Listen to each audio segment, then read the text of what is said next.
So as part of today's High Street Heritage Action Zone newsroom launch, I'm delighted to catch up with the chair of actually Leicester's Cultural Consortium, Christine White, who's also the Deputy Dean of Art, Design and Humanities at DMU. So thank you very much for taking the time to join us. No problem, John. Good, good. So big day, an historic day, I guess, for the Heritage Action Zone here in Leicester, moving on from all of the things that people tend to know Leicester about now. Sort of football seems to have come back into its own again from that point of view, and Richard III.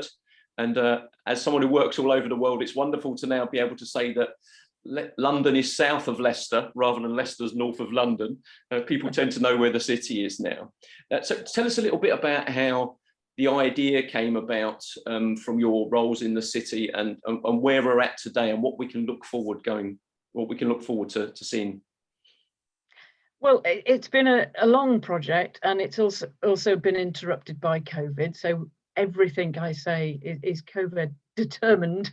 But the Heritage Action Zone's purpose is the regeneration of the city, and particularly the Granby Street, which is our entrance and gateway in from the railway station if people come in on public transport, and the Churchgate conservation area.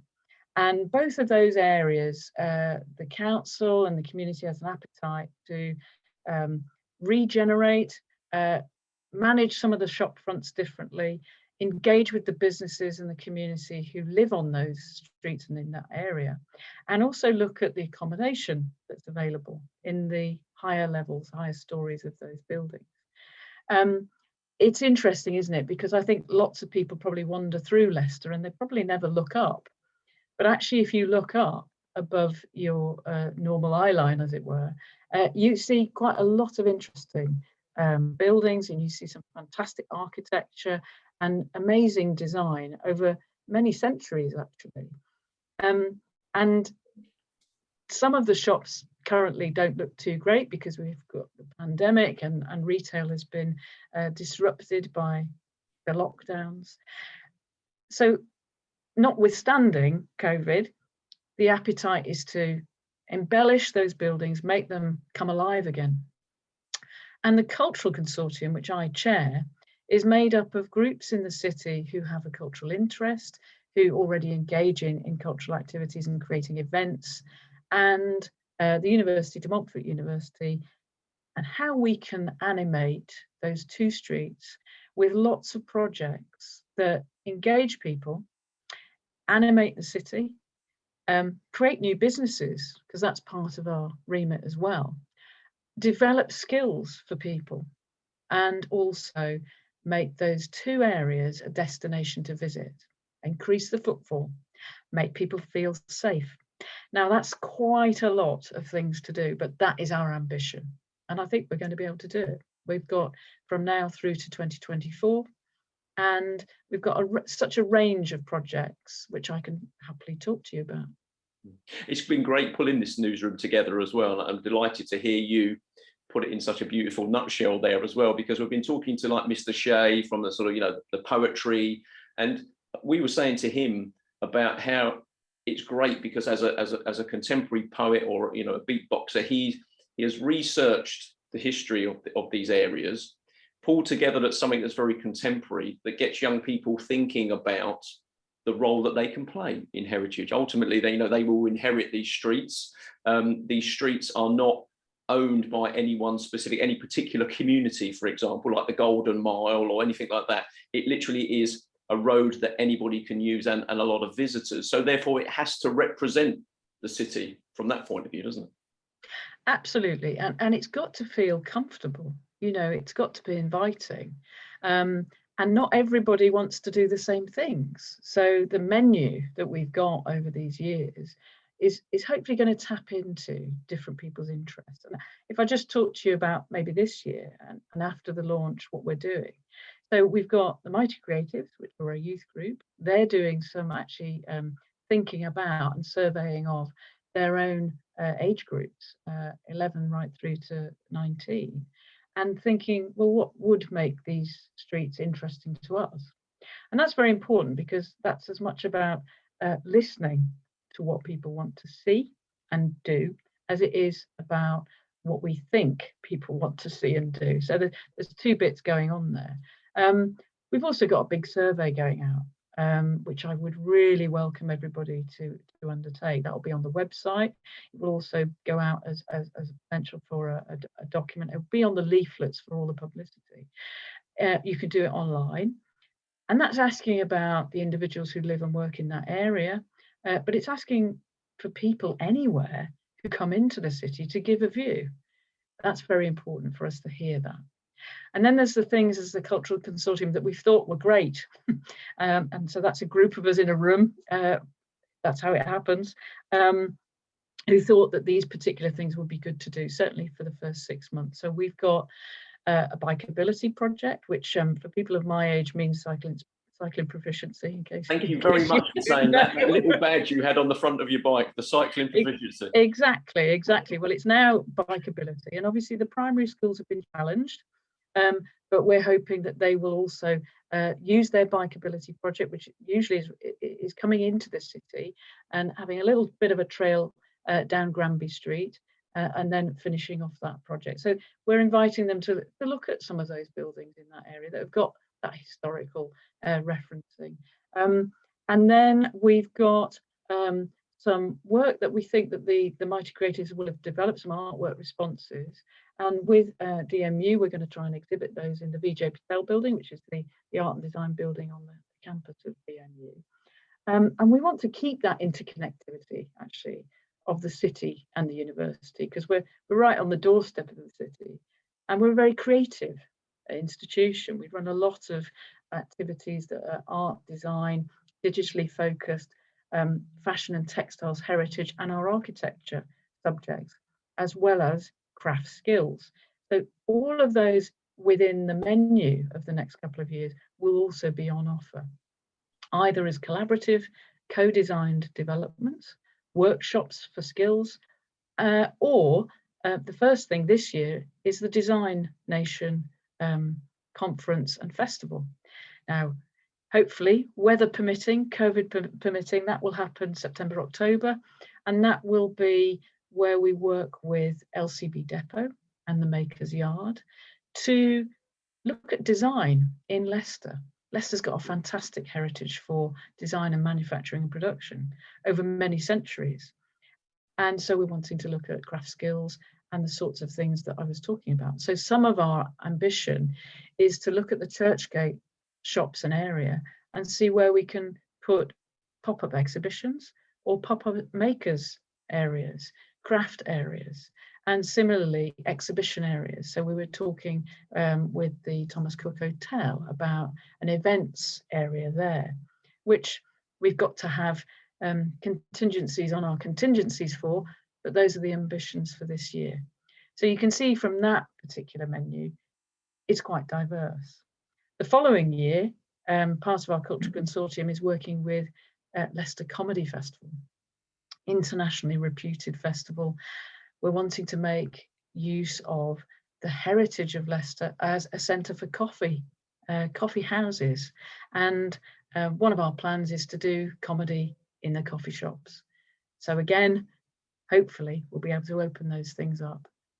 Part of the council's plans is also to make the city more welcoming for people to walk through, cycle through.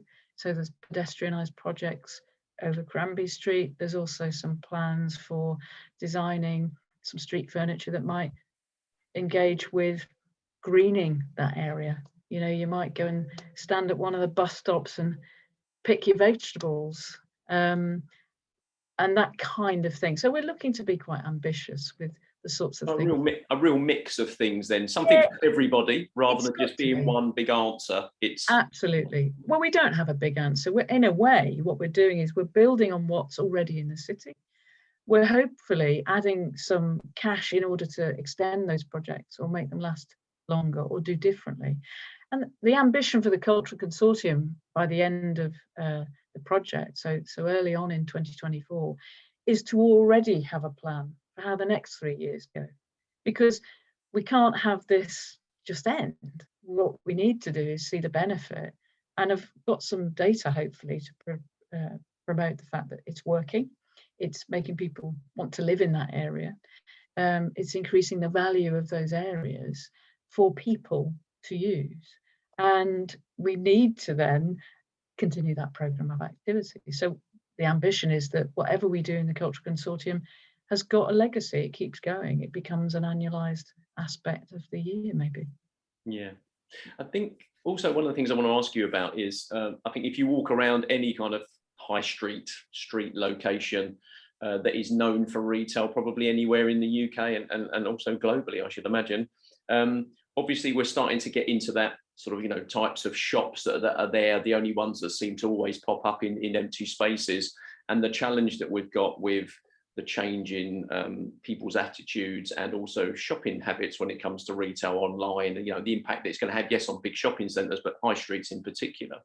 Now, the city's got, in partnership with its universities, this kind of, you know, creating jobs for graduates, graduate retention. I mean, I teach on the media production third year module for creative media entrepreneurships, where, you know, any of these young people, you know, that want to work for themselves or be sort of, you know, freelance or enterprising, will either work from home or in a coffee shop, or probably one of the things that we spoke about was how we reimagine empty shops to be sort of mini makers yards, if you like, mini LCB depots, mini Phoenix squares. How do we look to bring the creativity into where the space is? And then also that changes with people living back up above the shop.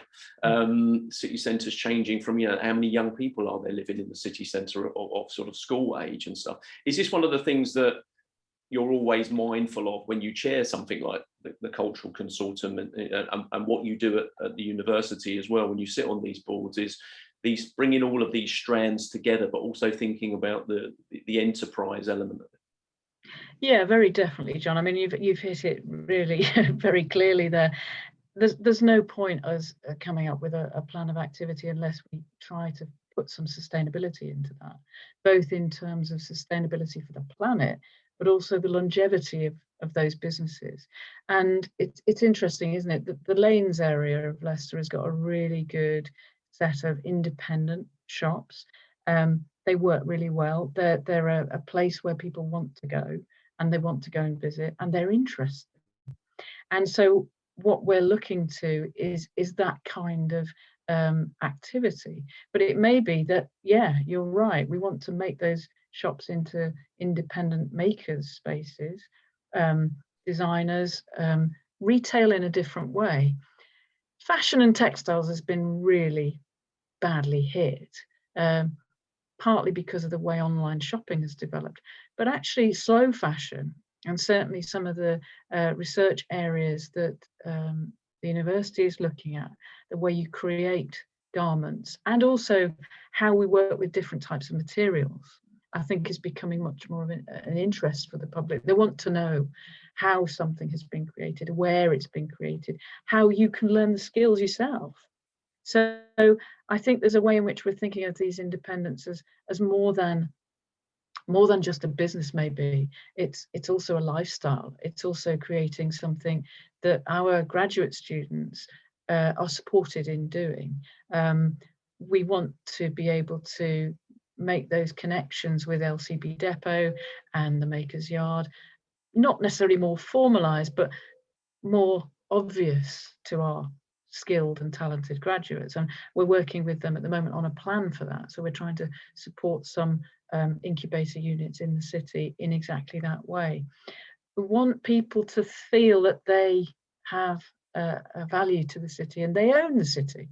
You know, if we don't encourage people to take up these opportunities, and it will be in all manner of making contexts, all manner of business contexts, it will be both digital and craft based. It won't be one or the other. And in fact, in many cases, those two things are the same. You know, when everybody says, oh, we'll do something digitally, you think, well, we're doing it always in a digital way. You know, our conversation and much of the media has been brought to us in a digital format in this last academic year anyway.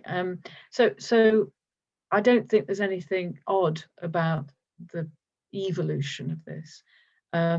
It's not going to be surprising. It's going to be an opportunity to change the nature of what the high street looks like, or the streets that we're talking about look like.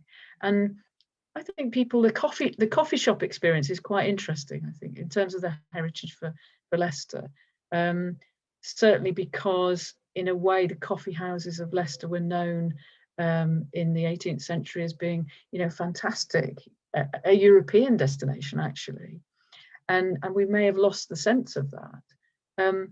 But actually, there are other things you can do in a coffee shop. You know, people are looking for experiences. They're looking for different ways of spending their time. You know, if you can shop for the mundane online, why would you travel to go and shop for it if it's that mundane, you know? So it's about making these experiences destination experiences and of interest, you know. Okay, so final question. What's the thing that you're looking forward to the most to come out of the project? Now I'm expecting you to not say something mundane or easy. I'm expecting you, as the chair of the cultural consortium here in Leicester, to come up with something really kind of visionary and stuff. And I'm only putting you on the spot, obviously, because you know, what is it? What can come out of it? Is it the fact that there's then that kind of reverse that we can put out into communities and bring communities, shopping areas back together? Is the vision that? Is it really about sharing that learning and thinking about how we can help others? Because I think really, you know, collaboration, you know, it's great to have Derby Quad involved, obviously. You know, we've not got Absolutely. the rivalry of the East Midlands anymore. Everybody seems to collaborate. It's wonderful from that point. Yeah. Well, collaboration is the best form of competition because you learn about each other. You know, we work as a network of universities, actually, with Leicester University, with Loughborough, and with Derby. So there's a whole sense. And actually, many of the staff who work at all of those universities have either worked at different ones in their time, or they've got relatives who are either studying at them or have worked at them. So that's great. I think what we're looking for from the Cultural Consortium, or certainly what I would feel we have succeeded with, should we get there, is that there's a buzz and that there's an absolute, yeah, this is brilliant. This is a moment in history. So if we look at, you know, Leicester through the ages, you've got those moments when Leicester was looked after by the Romans, and what did they bring? And in Richard III's time, and then the Victorians created beautiful buildings, and the Edwardians did something else. So what are we going to do? And that this becomes noted as a time when actually there was a redefinition of what it is to live in a city. I think living in the city is one of the most valuable things that we can give, to create the heart of that city again. And to make sure that Leicester, you know, you started this by saying, well, it's great to be able to say, because of the football, that Leicester is 2 hours north of London.